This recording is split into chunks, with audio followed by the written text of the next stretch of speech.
আসসালামু আলাইকুম রহমতুল্লাহ। বর্তমানে জামাতের দুইটা বক্তা আছে। এই বক্তা দুইটা হলো আন্তর্জাতিক মিথ্যাবাদী। একটা তো 1990-র কথা বলে, 1990-তে নাকি সে ইংল্যান্ডে না কোথায় নাকি ফুটবল খেলেছে। মানে ওর মতন চাপাবাজ বক্তা আর একটাও নাই, ঠিক আছে। ও বর্তমানে ও বলে যে ও নাকি হেলিকপ্টারে উঠে না, সে নাকি রকেটে ওড়ে, হেলিকপ্টারের শব্দ হয়। মানে চাপা বাজারে কোনো শেষ নাই। ওর কথা বাদ দিলাম, বর্তমানে আরেকটা বক্তা আছে। মানে এর তো মাথায় যে কি সমস্যা আমি বুঝতেছি না।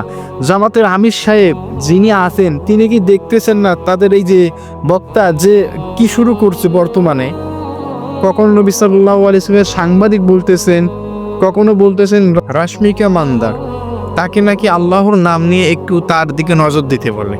মানে কি যে শুরু করছে কিছুই বুঝতেছি না আমি। একে তো পাগলা গারদে পাঠানো উচিত। মানে কেউ কিচ্ছু করতেছে না, আমি কিচ্ছু বুঝতে পারতেছি না। আজকে আবার একটা ভিডিও দেখলাম, আমাদের নবী সাল্লাল্লাহু আলাইহি ওয়াসাল্লামের স্ত্রী, নবী সাল্লাল্লাহু আলাইহি ওয়াসাল্লামের স্ত্রী যে জয়জন রয়েছেন তারা আমাদের আম্মাজান হয়। তা আমাদের আম্মাজান খাদিজা রাদিয়াল্লাহু তাআলা আনহা, তিনি নাকি কখনো নামাজ পড়েন নাই, তিনি নাকি কখনো রোজা রাখেন নাই, তিনি নাকি কখনো পর্দা করেন নাই। নাউজুবিল্লাহ। মানে কত বড় হারামজাদা, কত বড় মুনাফিক হলে এরকম একটা কথা বলতে পারে। এই যে আমি হারামজাদা বললাম, হয়তো এখন কিছু মানুষ আছেন যারা অন্ধভক্ত, তারা এখন হয়তো আমাকে অনেক কিছু বলতে পারেন। আপনি বললেন আমার কোনো সমস্যা নাই, কিন্তু আমার আম্মা জান খাদিজা রাদিয়াল্লাহু তাআলা আনহার যে বেয়াদবিমূলক কথা বলেছেন, এটা তো আমরা মেনে নিতে পারি না।